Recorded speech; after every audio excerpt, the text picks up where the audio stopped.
Still on my face. Like I can't figure it out. Hello, everybody. Thanks for joining me or eventually joining me, I hope, for this reading. But you can always see it afterwards because I leave up the live versions of this. So this is the reading room, and I wasn't here in the reading room yesterday because I was exhausted. Oh, so see my philosophical room, which is not a philosophical room, although it is. Of course it is. For day 12, which is actually a mysteries, is what I did instead. So see no evil, hear no evil on this wonderful time that we have, which is Passover, but also Holy Week as well, right? So for the Jews and Christians, we have Holy Week and we have Passover. I don't know. I should know. I don't know, but I should know whether or not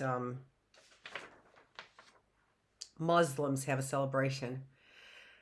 I saw Ramadan, but I don't know if I remembered or if I read that when I was reading this or for this, or if I read it some other time. Or if I read it, I think I did read it, but I don't know how it was associated with this time of the year.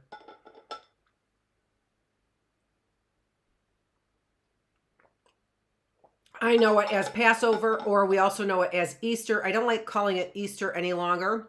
I don't like referencing it as Easter any longer because Easter is after. And actually, I was going to look this up and then I didn't as well. I got online kind of quickly after I decided I was going to get online. And I know some of this, but I haven't really pulled it out of my memory completely. So this is really, I don't know why I don't have. So it's after a Estar, right? So Estar is Easter, and Estar was a celebration for, I'm pretty sure, a goddess whose name was Estar. I do know that the rolling and hiding of Easter eggs all had to do with the ceremony around fertility. So they took our wonderful Christian celebration of the resurrection, right? Our celebration of the resurrection, and then they intermingled it with all of this pagan junk. And yeah, and it may have been that the Christians intermingled with existing feasts that were there for pagans, which happened during Christmas. But there are also, again, Romans 8:12, I think it is. Maybe that one's the transformation. I'm not sure. All things work for the good of those who love God and are part of his plan. I'm pretty sure I got that one pretty close to right now. Okay, so we are going to read from this book, and I apologize for this book being a little bit messy, but we've had this since we were kids. And so somebody wrote on it, and I can't remember who wrote on it, and it wasn't us, because we would never take a pen to a book because we had like 3 in the house. So somebody did it. It might have been my son who did that, which is, what kids do. But I like this book. And in fact, I think I'm going to just take a minute and go get the other version. So this is 100 Bible stories. And I said I'm going to get something else, so I bought a newer version of this. And because I liked it so much because of the pictures. So we have been reading from Tales of Virtue in our early bird class, okay? And in this Tales of Virtue, we read a story of Joseph, for example. So this Bible stories book gives me a little bit more of an in-depth story if you were interested in some of the stories from our Tales of Virtue, right? This is a little bit more information about each one of those stories. There's 100 stories. But the reason why I liked this book so much and why I got a second version of it, because this one has writing in it, is because and this is the thing that also bothers me so much, is look at those extraordinary pictures there, right? Look at these. So this is Joseph. So we had the story of Joseph when he recognizes his brothers when they come to Egypt and ask for food, right? Because they're starving. So we had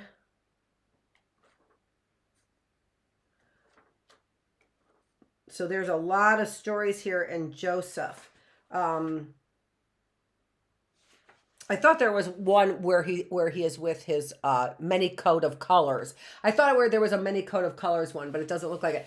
But just so a few stories, quite a few stories on Joseph there.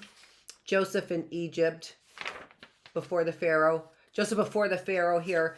And I'm showing you this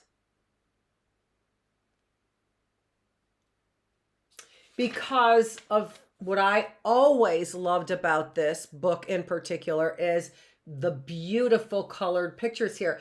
But the thing that bothers me about this, and somebody might know, so I got another version of this that wasn't written in as a better version, but it's not the same version of this book. It's not the same edition of this book. Same version. It's not the same edition of this book. And in that book also, it doesn't tell me anything about these pictures. And these pictures, in my mind, have to be paintings because I've looked enough up about art now. Not that I'm anywhere close to an expert in art. I'm not.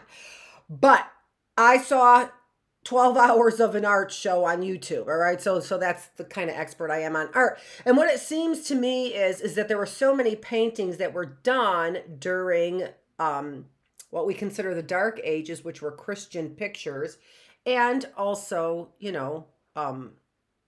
at the Enlightenment after that. So many paintings that this has to be from a famous painting. I would have to say that.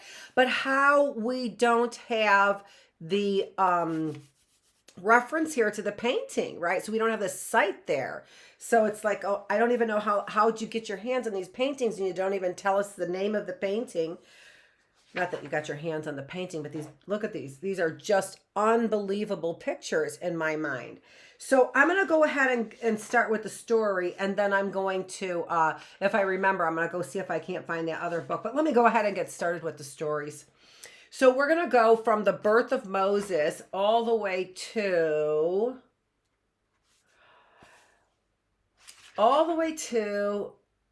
the conquest of Canaan. And the reason why I'm going that far is first of all, because in my early bird class, when I'm talking about tales of virtue, we have talked about the people's land, the Israelites' land. And this is the story of their land. So that's the reason why I wanted to read all the way up there. Another reason why I wanted to read all the way up to this point is because many people, adults, really question right here, this big deal right here, that God's people would go in and conquer another people. It sounds exactly like what we have been reading in, or what I've been saying in that American Slavery, American Freedom book. So one of the reasons why I'm picking this is because it also is tying together so many of our other classrooms.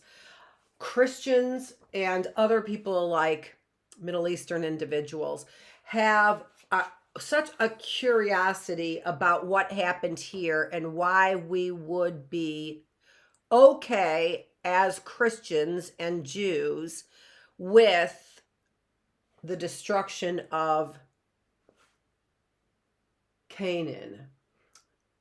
Yes, which is, I think, different than Canaanites. But also, let me tell you that in our American history class, as we were talking about the people that were in Mexico in particular, and California and those areas, Texas it would be, right? So where we, and the West area where we are coming in contact with American Indians, but it specifically, and I'm looking more and more up. I have another book over there that's a reference book, so I'm finding a little bit more out about this and the people of these lands and what we called El Indios, right? But they had separate names to their tribes. We lost. So there are people here as they're settling looking for, we saw this in the Lewis and Clark book, their expedition, about their expedition, looking for the lost tribe of Israel, which I think is Benjamin. I'm not sure. But it all goes back to these times in the Bible. And as I've said, they were also in Mexico there. They were also cannibals. And that is a practice of these Canaanites. I think that they would be Canaanites, but I have to be sure. Because there are also Kenites, which are not Canaanites, and Kenites are different. All right, so I'm not sure which ones we're talking about here. The Kenites, the Canaanites, which ones were cannibals. But I do know that from the Christian biblical perspective, these individuals were chased out of this land by the Israelites because they didn't reform their ways for 400 years. The 400 years when the Israelites were in captivity in Egypt. All right? This is the story of the Exodus, of when the Israelites are freed from Egypt, and then for the very first time they conquer their own land, is what they do. This is the story that is read during Passover by the Jewish individuals. So Passover, and I just read this, started at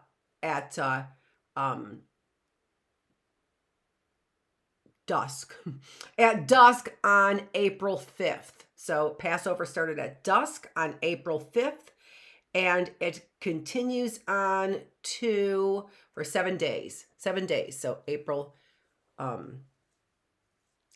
did they say? They said 13th. Yes, Thursday, April 13th. So 7 or 8 days, depending on how you celebrate it. Okay, let's get started with our stories then. So this is the story starting with the birth of Moses. And I'll keep it so that you could see the picture. Hold on, I'm going to bring it up a little bit here. Cameraman, can you move in?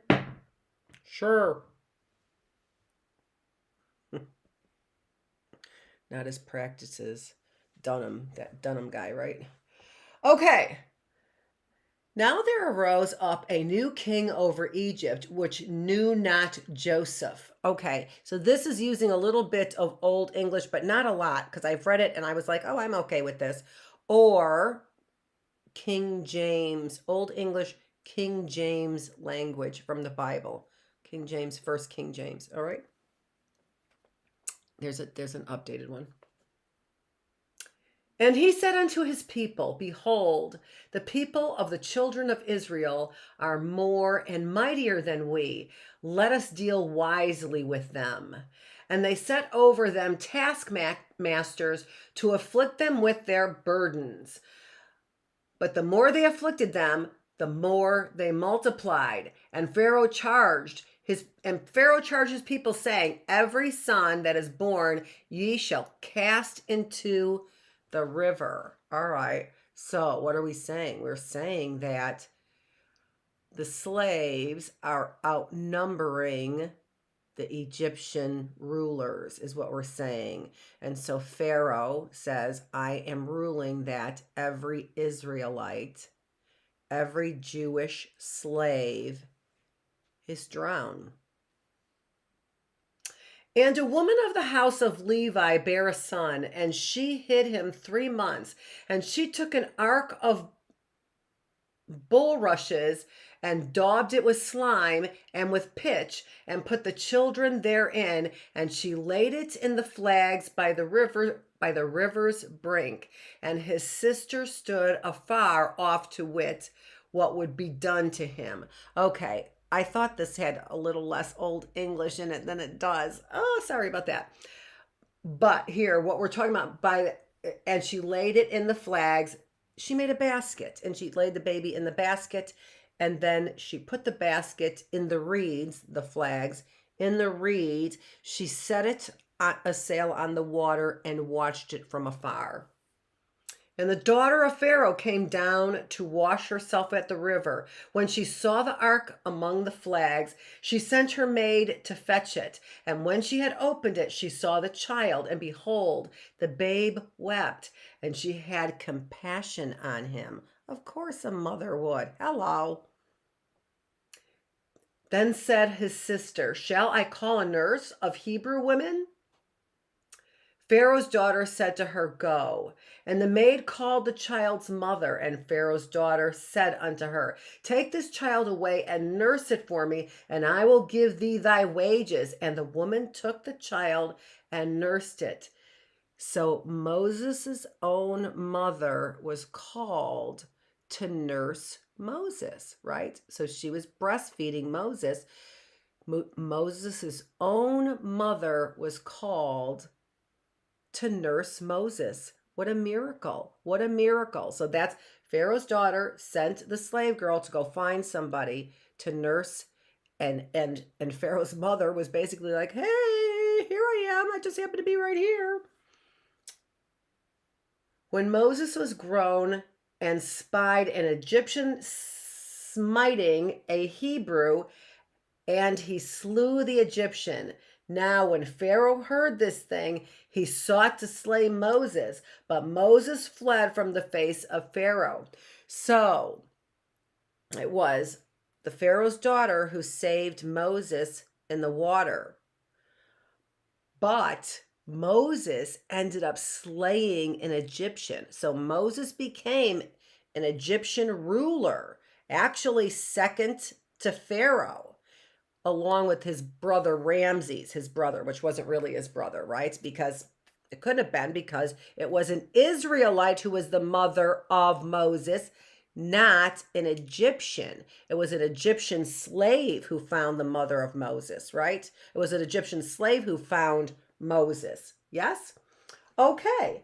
And so they find Moses, and Moses becomes a leader in Egypt. And as a leader in Egypt, then he ends up killing an Egyptian, which of course he shouldn't do. So Moses had to flee. All right. So that's the next story.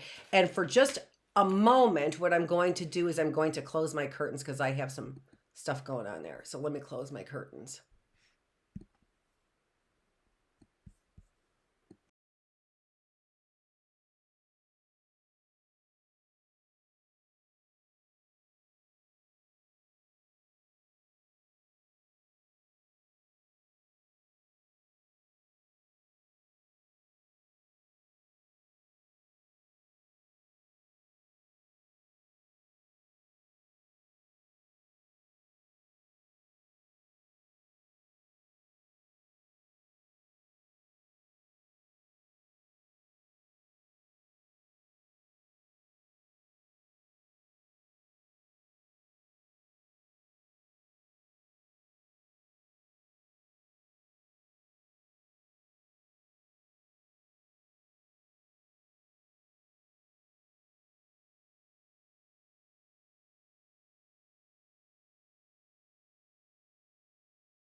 I thought that I would spot my new book, but I didn't spot it. So I was going to show you the new updated version, but I didn't spot it on the way there, and set this other one down.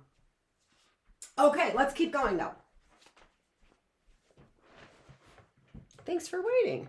All right, so the call of Moses. Maybe some of you have heard some of these stories before. They're just being told in a little bit different way and actually using the Bible to help us tell the story. Okay. Now Moses came to the mountain of God even to Horeb.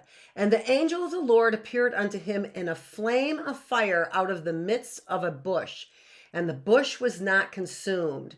And the Lord called unto him and said, I have seen the affliction of my people in Egypt. Come now, therefore, and I will send thee unto Pharaoh, that thou mayest bring forth my people out of Egypt. So this is the story of the burning bush, right? And so what is he telling him? He's telling Moses that he wants Moses to free the Israelites, his people, from the Egyptians, from slavery. And Moses said, who am I that I should go unto Pharaoh, and that I should bring forth the children of Israel out of Egypt? He said, certainly I will be with thee. And Moses answered, but behold, they will not believe me. And the Lord said, what is that in thine hand? And he said, a rod. So he has a rod here in his hand. And he said, cast it on the ground. And he cast it on the ground, and it became a serpent. And Moses fled from it. And the Lord said, take it by the tail. And he put forth his hand and caught it. And it became a rod in his hand. So it appears that God is teaching Moses how to do miracles in front of Pharaoh. What an amazing time, right? What an amazing time. And the Lord said, furthermore, put now thine hand into thy bosom. And he put his hand into his bosom right here. And when he took it out, behold, his hand was leprous. It had leprosy is what it had, a disease. If you're watching The Chosen, you'll see people with this kind of skin disease, leprosy. It was leprous as snow. And he said, put it in thy bosom again. And he put it in again. And behold, it was turned again as his other flesh. If they will not believe these two signs, thou shalt take of the water of the river and pour it upon dry land, and the water shall become blood. And Moses said, O my Lord, but I am slow of speech and a slow tongue. And the Lord said, go, and I will teach thee what thou shalt say. He said, O my Lord, send, I pray thee, by the hand of him whom thou wilt send. And the anger of the Lord was kindled, and he said, is not this Aaron thy brother? He can speak well. He shall be thy spokesman unto the people. And Moses went. So, just like probably you and me, if God told us you need to be the person that's going to take these, I don't know how many slaves there were. I don't know, 4,000, 6,000, something like that, slaves. You're the person who's going to save these people from Egypt. And what might you say? What am I going to say to Pharaoh? What would I say to Pharaoh? Don't worry, I've got you covered. No way, no way. I've got you covered. You can do these miracles, but I'm slow of speech. I'm going to sound like a big dummy, right? Then we'll have your brother Aaron speak on your behalf. But actually Moses did the miracles. So interesting. So even people who are, the leaders of that a whole book is written about them, and then some, the Exodus, right? Actually, 5 books are written by Moses, a man who felt like he didn't have the words to say anything, right? Okay, and afterwards Moses and Aaron went in and told Pharaoh, thus saith the Lord God of Israel, let my people go. So there's Moses, right, in a very artful form, with Pharaoh being fanned, right? And Moses is saying, let my people go. The people are the Israelites, right? That is not a good shot of the side of my head. I should be reading the other way. This is a much better shot. I am going to do that. Sometimes vanity strikes us all a little.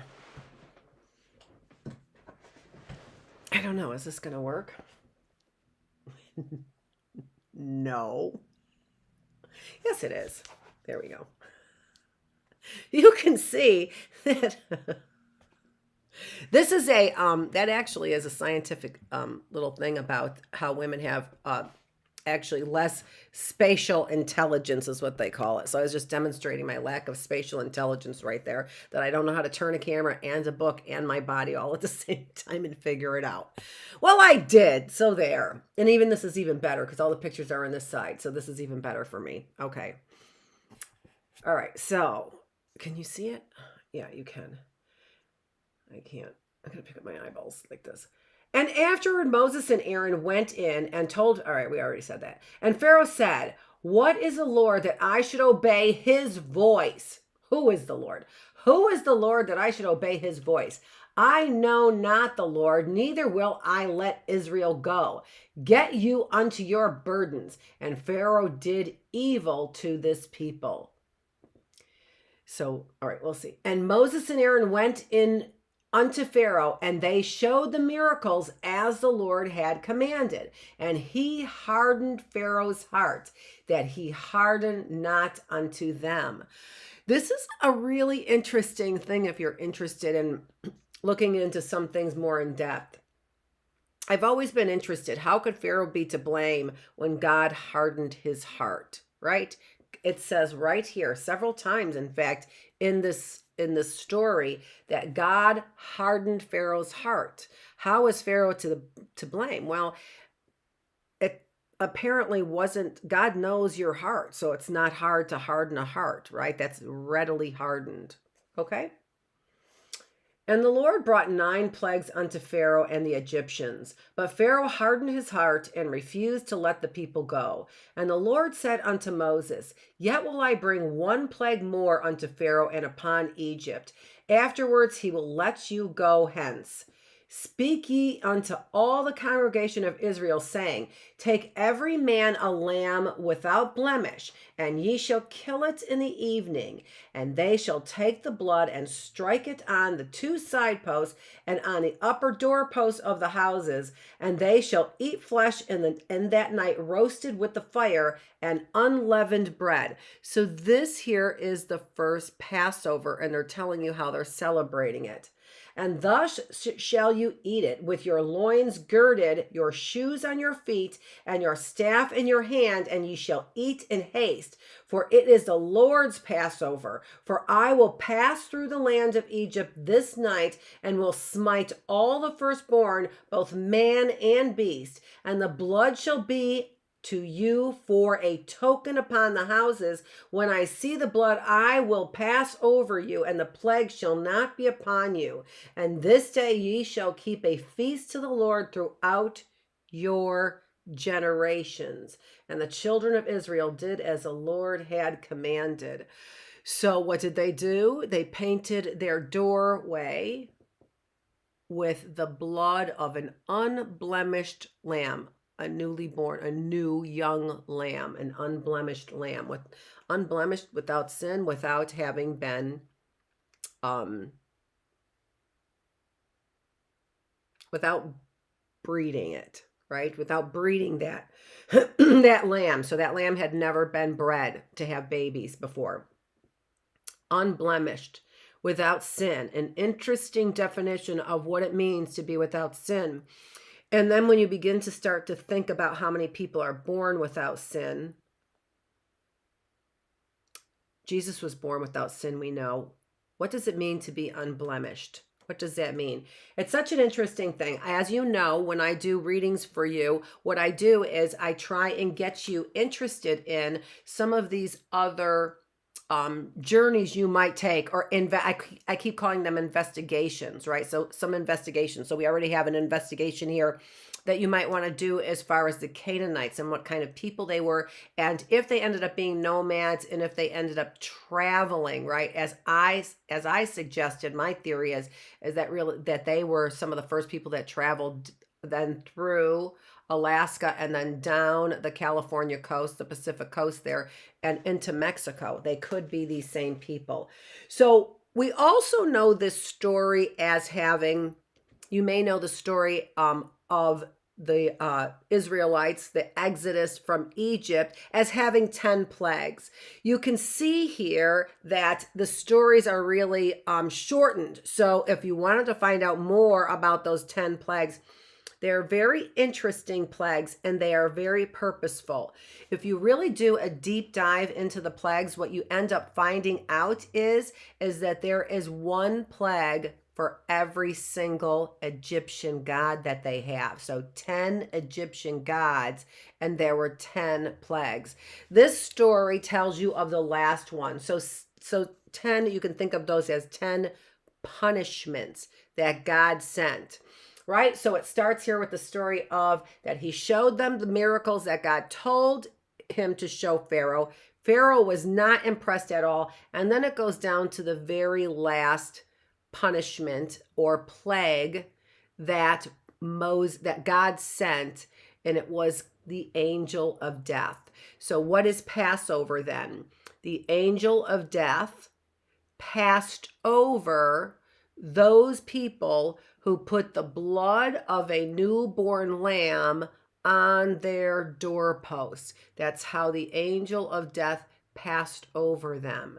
What did they have during this time? They were feasting on they had a feast, right? They had a feast. So they had they were eating the flesh of the lamb that was roasted on the fire, so that would have been delicious, and unleavened bread. Unleavened bread because they didn't have time to wait for the bread to rise. All right? They didn't have time to wait for the bread to rise.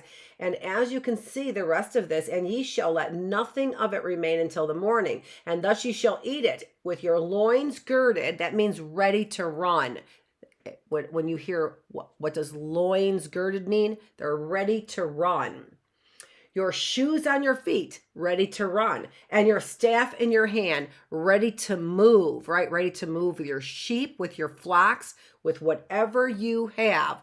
Why? Because this is the last punishment that God is being sent before Pharaoh lets God's people go, before the exodus from Egypt. Oh, yeah, check it out.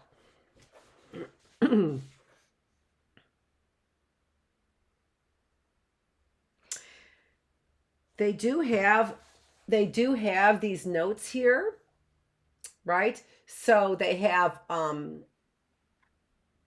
these small little numbers up there, superscript numbers that are references. So if I go down here, it says plagues. And the Lord brought 9 plagues upon Pharaoh, and then the 10th one was the angel of death. So 10 plagues. So here it says plagues right here. I was using that word. And there it says, if you don't know what that word means, there's a little tiny number 7 up there. And I can go down and look at number 7. It says, terrible punishments of God, right? So what is a plague? Just a punishment from God. Okay. So we're getting to, he really did let his people, Pharaoh really did let God's people go, the Israelites. And at midnight, the Lord smote all the firstborn in the land of Egypt. And there was a great cry in Egypt, for there was not a house where there was not one dead. Angel of death. And Pharaoh called for Moses and Aaron by night and said, rise up and get you forth from among my people. And the Egyptians were urgent upon the people that they might send them out of the land in haste, for they said, we be all dead men. And the children of Israel went out of the land of Egypt, about 600,000. Oh, I said 6,000. About 600,000. Can you even imagine? That's how many. He lost all of his slaves in the dead of night. One night he lost all of his slaves. And see if there's historical evidence to this, because from what I know, there is. And the children of Israel went out of the land of Egypt, about 600,000 on foot. that were men besides children. And the Lord went before them by day, a pillar of a cloud. That's the beautiful picture here, to lead them the way, and by night in a pillar of fire to give them light. And it was told the king of Egypt that the people fled, and he pursued after them and overtook them, encamping by the sea. And the children of Israel were sore afraid and cried out unto the Lord. Of course they were afraid. It happened like that. Now Moses was there asking for his people through 10 plagues. So it took a little time, but they were told to be ready. So wouldn't you be afraid? You just left the home that you have known and only known because you've been there for 400 years. Not you personally, right? Your ancestors, 400 years. And in one night, pack everything up and go. So when they're told to be ready, they were told to be ready, right? And Moses said unto the people, fear not, the Lord shall fight for you. And the angel of God removed and went behind them.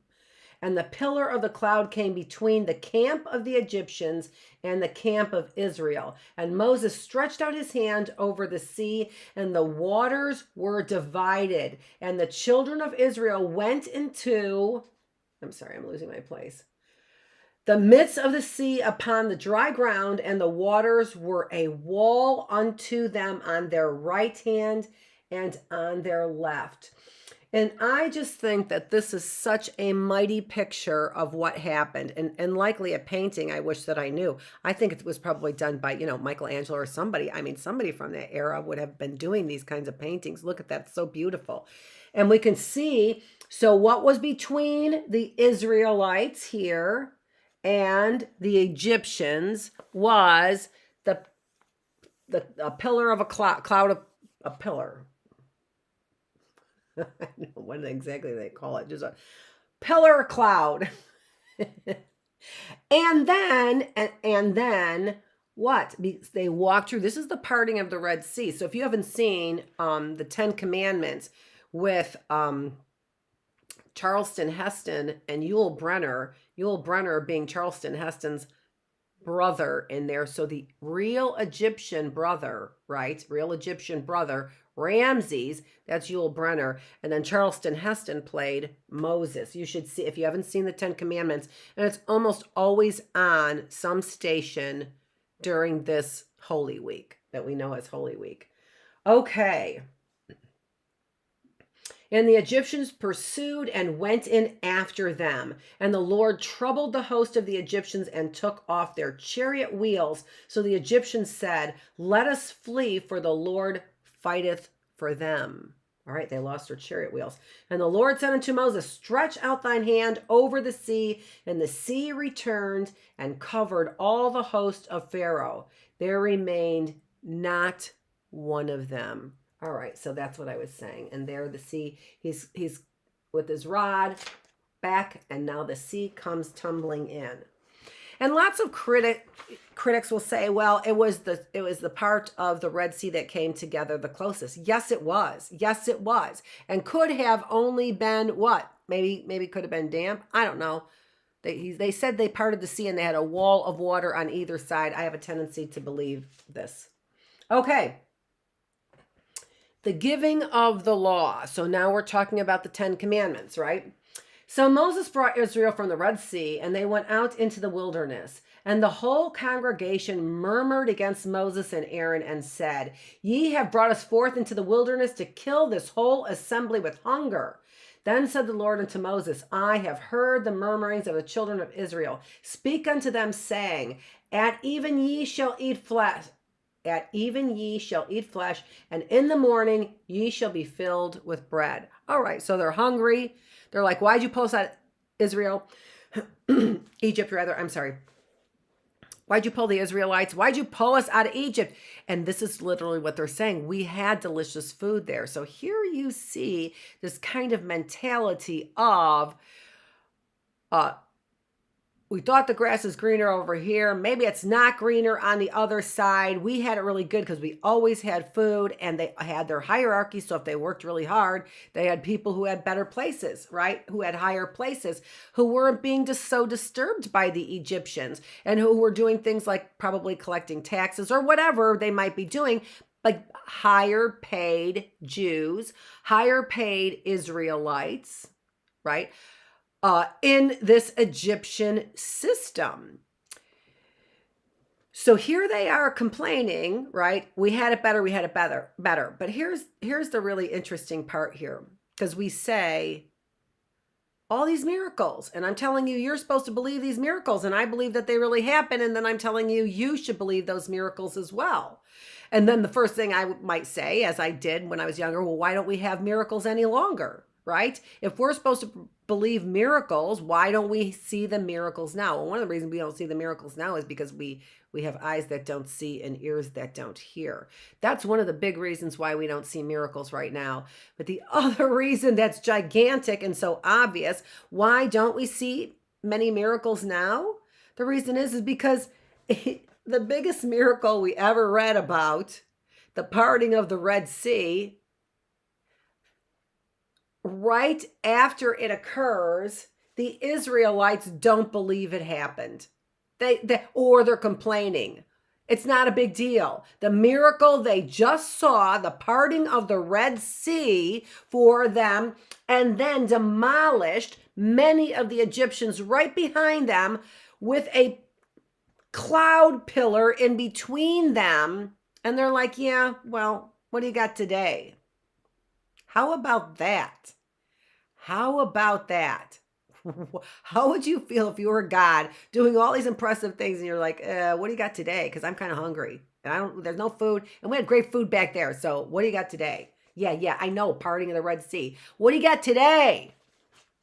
Crazy.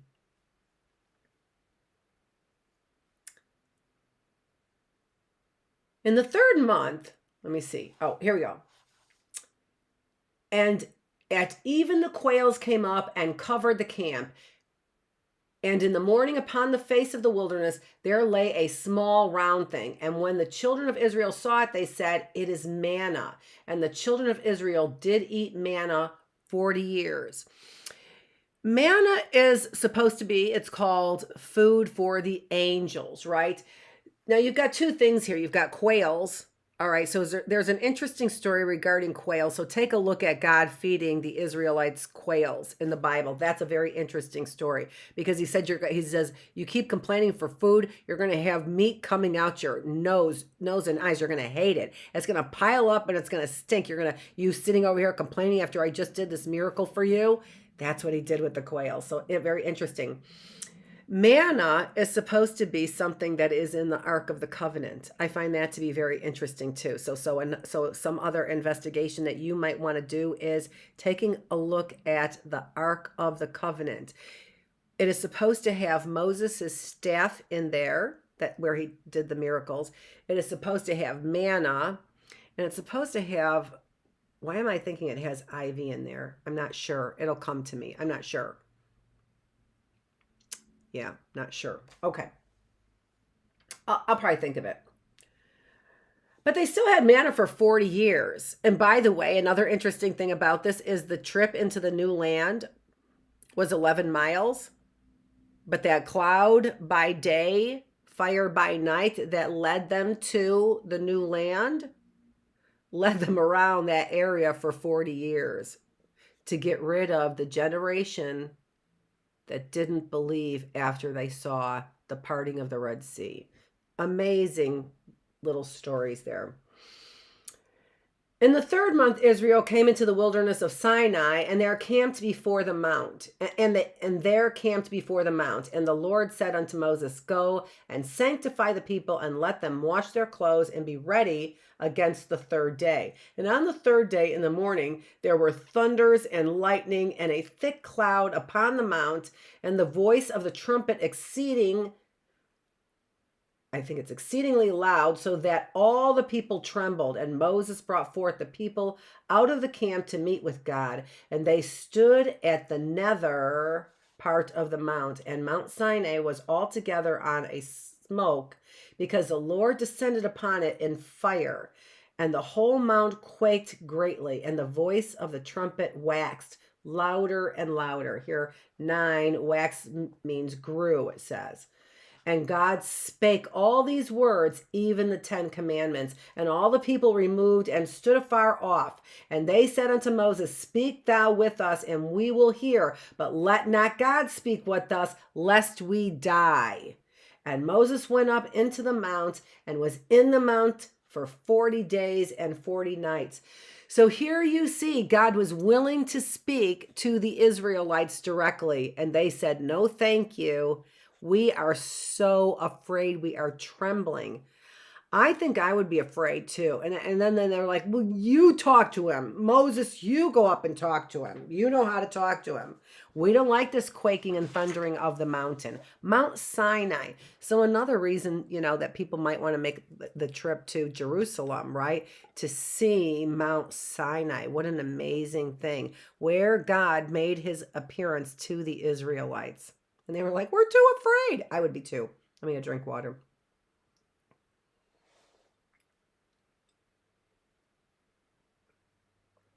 I can't believe I went there. Maybe it's upstairs. I don't think it is, though. I can't find my new Bible book. But I put it up and put it away because I liked this one better. And thank goodness this one was right at my fingertips. Otherwise, I wouldn't have thought to read this story to you. The golden calf. And when the people saw that Moses delayed to come down, they gathered themselves together unto Aaron and said, Up, up, make us gods which shall go before us. For as for Moses, we wot not what is become of him. So what is that? It means, is that number 3? We know not what has become of him. So Moses is up in Mount Sinai for a long time, and they're like, hey, God, we don't know what happened to him. And Aaron said, Break off the golden earring and bring them unto me. And he received them at their hand and made a molten calf. So here, and this is a picture I love as well. Look at that picture of the golden calf there, right? So here's Moses talking to God and struggling for 40 days and 40 nights, getting the 10 commandments because the people didn't want to hear God's voice. So they sent him up, and then they're like, hey, what happened to him? We don't know where he's at. We're going to build ourselves a new God. Now, this has always been an extraordinary thought to me, right? And hopefully to you, which is actually what is commonplace during this time. I never understood how you could make your own God and then call it a God. You just made it. How could you make something and then call that something a God? How could that God be greater than you? Which is why the God of all creation is Almighty God, right? Of course, because how could you make something and call it a God? Which seems to me that's what the Egyptians were doing time and time again, right? They were making,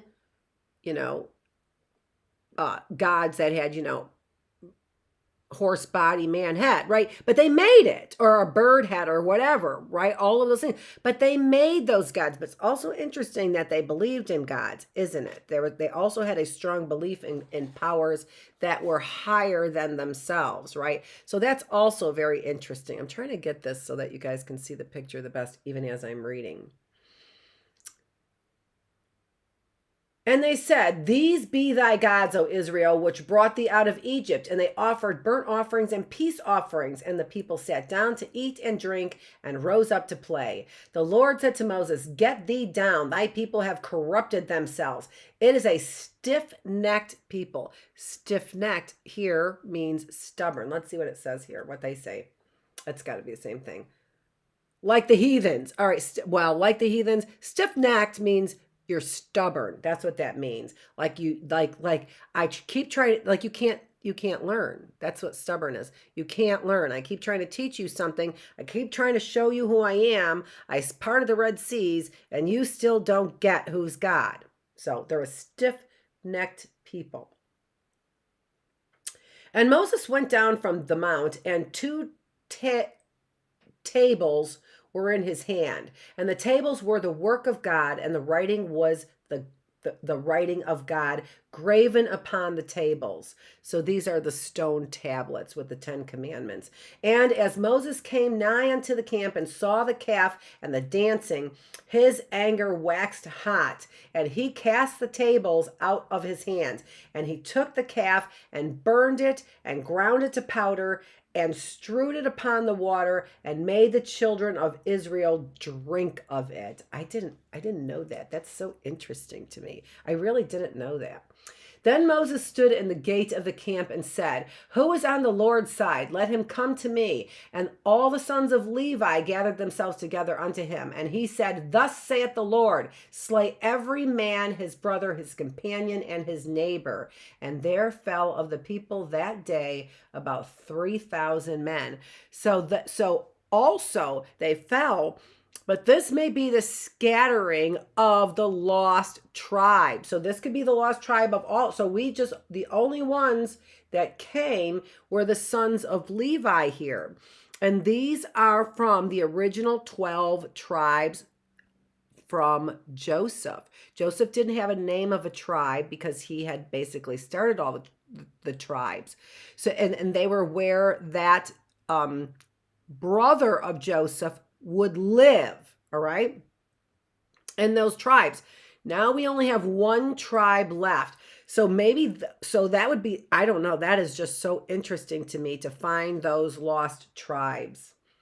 Because they're here in America. Those lost tribes are here in America. You could be sure of that. I don't know where. I don't know who. I don't know. Well, I know they would have become nomadic, right? They would have been nomads because they were cast out. So they didn't all die, but the only ones that went with Moses was the tribe of Levi. Interesting. And Moses hewed 2 tables of stone like the first and went up unto Mount Sinai. And the Lord wrote upon the tables the 10 commandments. And when Moses came down from the mount, the skin of his face shone while he talked with the Lord. So what that says is there, it says, wow, because he talked with the Lord. So he changed, his look changed. He just shone like a light and his hair was gray. I have that picture in my head from the 10 Commandments. So see that movie, the 10 Commandments. It's wonderful. And like I said, it's likely playing some on one of the stations somewhere. We hope that we haven't all turned into heathens, that we don't even have the 10 Commandments on during Holy Week. I don't know. Despise the brazen serpent. This is interesting because in my mind, this is where the medical community got their sign. All right, got their symbol from right here. Right here. So let's listen to the story. And the children of Israel removed the desert of Sinai. And the Lord spake unto Moses, saying, send thou men that they may search the land of Canaan. And Moses sent them, and they returned after 40 days and said, we came into the land, and surely it floweth with milk and honey. But we be not able to go up against the people, for they are stronger than we. We were as grasshoppers in their sight. Okay, so now they've spotted the promised land, what is known as the land that they were promised by God when they exited Egypt. So they're coming upon the promised land, but what are they saying? They're saying, yes, it is a land of milk and honey, just like God promised, but they have giants there, and we look like grasshoppers in their eyes. So they were very afraid, is what they were. And all the congregation cried, would God that we had died in the land of Egypt or in the wilderness. Let us make a captain and return into Egypt. They want to die in Egypt. They don't want to die in the wilderness. And Joshua and Caleb, which were of them that searched the land, rent their clothes and said, I don't know what that means, rent their clothes and said, the land is an exceeding good land. I think that's exceedingly good land. If the Lord delight in us, then he will bring us into this land. Only rebel not ye against the Lord. But all the congregation bade stone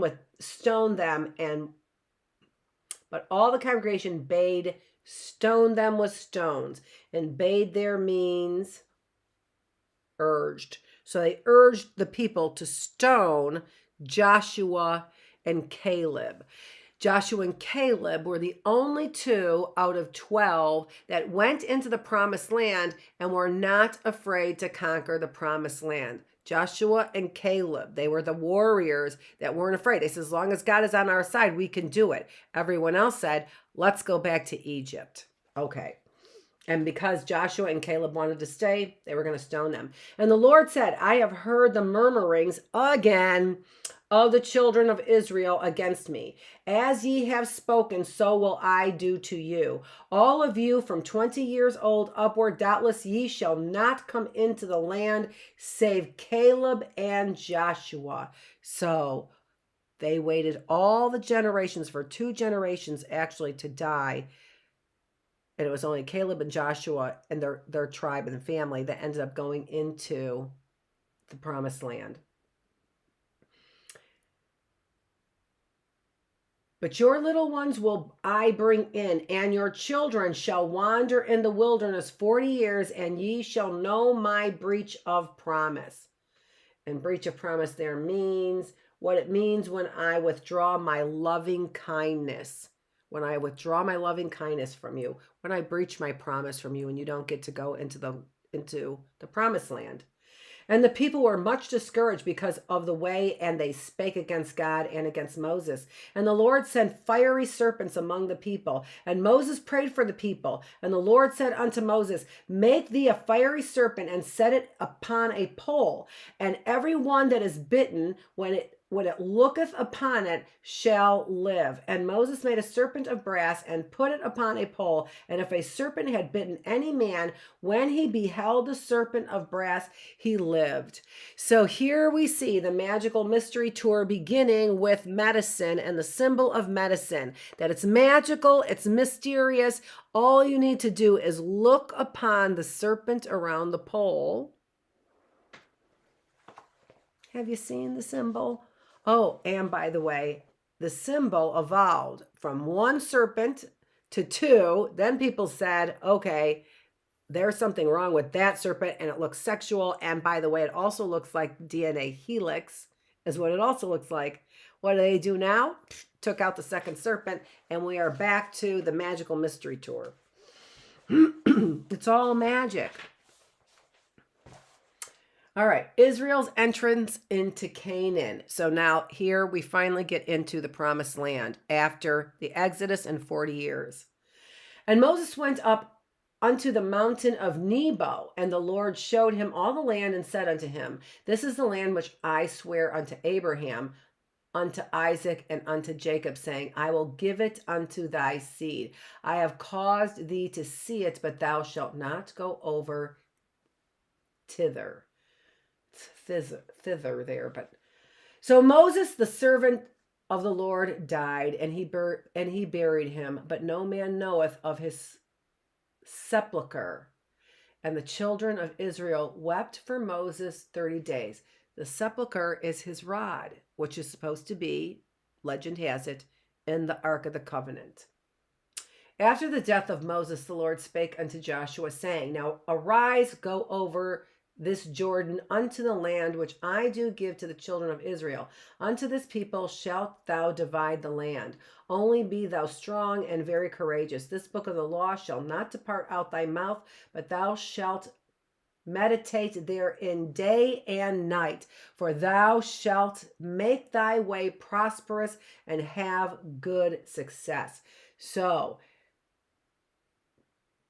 the book of the law that was written by Moses, the first 5 books of the Bible, Joshua and Caleb are told to read over and over in order to be prosperous and have success.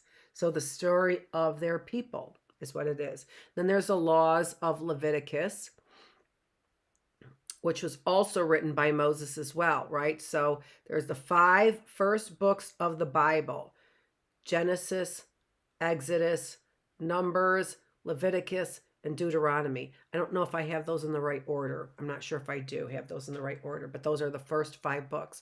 Numbers is the count of the Israelites. So it's the count of the numbers of individuals who came out of Egypt at that time. So it's basically the first census of the Israelites is what that is. Okay. And then Joshua commanded the officers of the people, saying, prepare you victuals. Let's see what victuals means. Food. For within 3 days ye shall pass over this Jordan. So notice Abraham did not go into the promised land. And that seems very sad. But also I think that there are probably a lot of other things about that. Abraham likely would not have been safe in the promised land, right? He was not a warrior any longer. He was old. And so he likely would have been. And my guess is he died, in the very hands of God. So I think he was okay. And when the people removed from their tents and the priest bearing the Ark of the Covenant, and here, see Exodus 25:10 through 22, of what's in the Ark of the Covenant, right? So manna, the rod of Abraham, and one other thing. I can't remember what it is. Before the people were come unto Jordan, and the feet of the priests were dipped in the brim of the waters which came down from above stood and rose up upon an heap very far, and those that came down towards the salt sea failed and were cut off. So this is the Dead Sea, is the Salt Sea, and you float on it like a dead person because it's so salty, from what I understand. And what they're saying, and it ran off. So what they're seeing is these the waters, and all the Israelites passed over on dry ground. And when the priest's feet were lifted up onto the dry land, the waters of the Jordan returned unto their place and flowed as they did before. This actually is a second parting, but this is the parting of the Jordan River. And I see this in the Bible a lot. It's so interesting to me. There's two stories in the Bible of, for example, during Jesus's time, there's two stories of the loaves and fishes and feeding the multitudes. It happened 2 times. It's not written by 2 different authors. It happened 2 times. We see here, and I remember reading this in the Bible going, hey, we talk about the parting of the Red Sea. This happened again. It happened again for Joshua to allow the people to go into the promised land. There was a parting of the Jordan River. So that's another investigation that you could do to find out a little bit more about that. Okay. And the children of Israel kept the Passover, and they did eat of the old corn of the land, and the manna ceased. So this is interesting too, because the Indians, the American Indians, and in particular the ones from Mexico, they honored maize. They had celebrations with maize, right, with corn. So corn looks like it was the replacement for manna. How interesting. How interesting. And there's so many uses for it as well. Okay, the conquest of Canaan. Now Jericho was straitly shut up because of the children of Israel. And the Lord said unto Joshua, see, I have given into thine hand Jericho. So that's the very first place that they go into. And the first land that they conquer is Jericho. And there's a story which talks about the walls of Jericho. And this is probably likely the story. The walls of Jericho fell down. But it says, I give to you in your hand Jericho. And ye shall compass the city, all ye men of war, and go around about the city once. Thus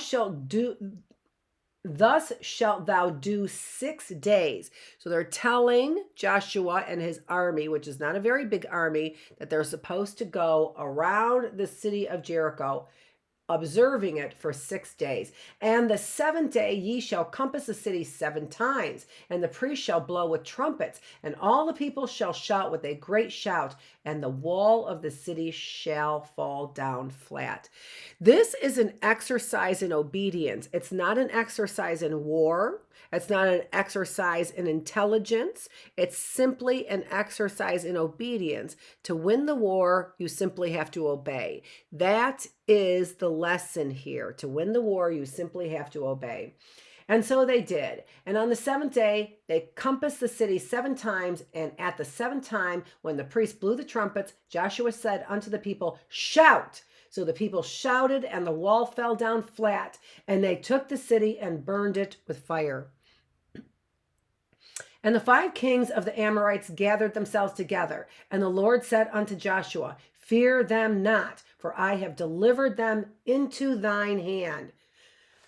Let me clear my throat here. Into thine hand.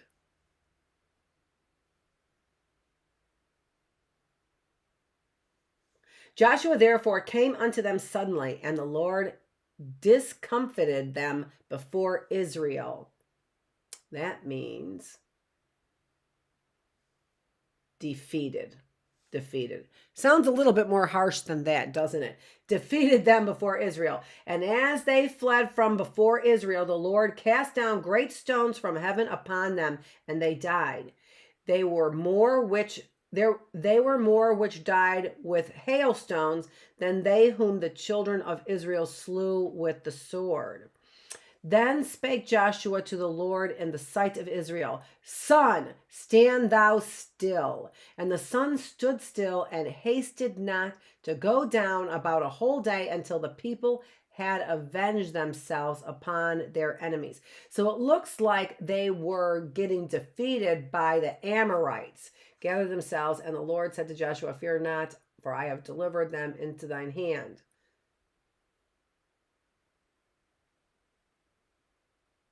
No, the Lord defeated the Amorites. Okay. They don't have the pronouns, they don't have nouns directly preceding the pronouns. And sometimes it gets confusing when they say he said, they didn't say God said, and who was the person that said that? So sometimes it gets a little confusing. Okay. Then spake Joshua to the Lord in the sight of Israel. We already said that. And the Lord gave unto Israel all the land which he sware to give unto their fathers, and they possessed it and dwelt therein. There failed not aught of any good thing which the Lord had spoken unto the house of Israel, all came to pass. So all his promises were fulfilled. And that's it. So those are the stories of Passover. I don't know how far they read into Passover. My guess is they just usually read into the Exodus.